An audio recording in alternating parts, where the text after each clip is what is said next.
Hi అండి అందరికీ. ఈరోజైతే మనము బంగాళదుంప టమాటా కూర చపాతీ కోసం అయితే చేయబోతున్నాను. నేను సూపర్ అంటే సూపర్ ఉంటుంది టేస్ట్ అయితే. ముందుగా నేను ఇక్కడ బంగాళదుంపలు తీసుకున్నాను, 1/2 కేజీ అనమాట. ఇవి చక్కగా ముక్కలుగా కట్ చేసుకుంటున్నాను, ఎందుకంటే కొంచెం పెద్దగా ఉన్నాయి కాబట్టి ఉడకపెట్టడానికి ఇబ్బందిగా ఉంటుందని నేను ఇలా ముక్కలుగా కట్ చేసుకొని కుక్కర్లో వేసి వాటర్ వేసుకున్నానండి. 4-5 విజిల్ వేసుకుంటే సరిపోతుంది అనమాట.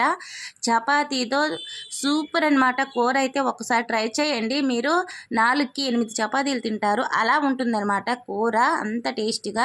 చూసారు కదా, ఇక్కడ బంగాళదుంపలు అయితే ఉడికిపోయాయండి. పైన పొట్టు తీసుకుందాము. ఇప్పుడు ఇలా పొట్టు తీసుకున్న తర్వాత ముక్కలుగా కట్ చేసుకుందాము. మరి చిన్న ముక్కలుగా కట్ చేసుకోవద్దు, కొంచెం పెద్ద పెద్ద ముక్కలుగా ఇలా కట్ చేసుకోండి, సరిపోతుంది.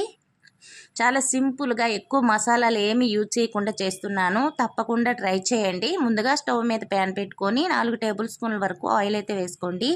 ఆయిల్ చక్కగా వేడెక్కిన తర్వాత దీనిలో కొంచెం జీలకర్ర, ఆవాలు, పచ్చిశనగపప్పు వేసి చిటపట్లాడనివ్వండి ఈ తాలింపు దినుసుల్ని.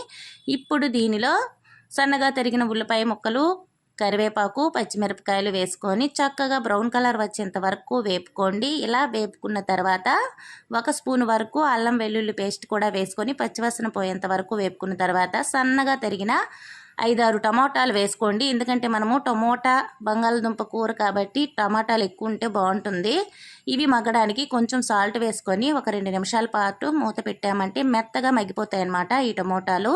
మీకు టమోటాలు ఎలా వేయడం నచ్చకపోతే మీరు మిక్సీలో వేసుకోవచ్చు. ఇలా చక్కగా ఒకసారి కలుపుకున్న తర్వాత మనము తినేదాన్ని బట్టి కారాన్ని యాడ్ చేసుకోవాలి. ముందుగా అయితే పసుపు వేసుకుందాము, అలాగే కారం, కొంచెం జీలకర్ర పౌడరు, గరం మసాలా పౌడర్ వేసుకొని చక్కగా ఒకసారి కలుపుకొని మనము గ్రేవీకి సరిపోయినంత వాటర్ అయితే వేసుకోవాలండి. ఇప్పుడు ఇక్కడ నేను కొంచెం వాటర్ వేసుకొని మరో 2 నిమిషాల పాటు మూత పెట్టుకొని ఉడకనివ్వాలి. ఇలా ఉడికిన తర్వాత ఇప్పుడే మనము బంగాళదుంపలు కట్ చేసుకున్నవి వేసుకోవాలండి. దీనిలో టేస్ట్ అయితే మామూలుగా ఉండదండి. ఈ కర్రీ అయితే మనం పులిహోర చేసేటప్పుడు, బిర్యానీ చేసేటప్పుడు, దేనిలోకైనా సూపర్ ఉంటుందన్నమాట. పూరీకి కూడా బాగుంటుందండి. నేనైతే చపాతీకి చేస్తూ ఉంటాను.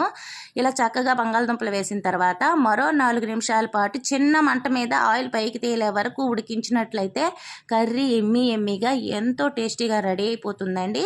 బంగాళదుంప టమోటా కూర చాలా చాలా బాగుంటుంది. ఈ ప్రాసెస్లో మీరు చేయండి, మీకు నచ్చుతుంది. ఇప్పుడు లాస్ట్లో కొంచెం కొత్తిమీర వేసుకొని సర్వ్ చేసుకోవడమే. చూశారు కదా ఎంత సూపర్గా ఉందో కూర. తప్పకుండా ట్రై చేయండి. అలాగే వీడియో కనుక నచ్చినట్లయితే మన ఛానల్ని లైక్ చేసి సబ్స్క్రైబ్ చేయడం మర్చిపోవద్దు. చాలా టేస్ట్ అండి, మీరు తప్పకుండా ట్రై చేయండి. Okay friends, thank you for watching. Bye bye.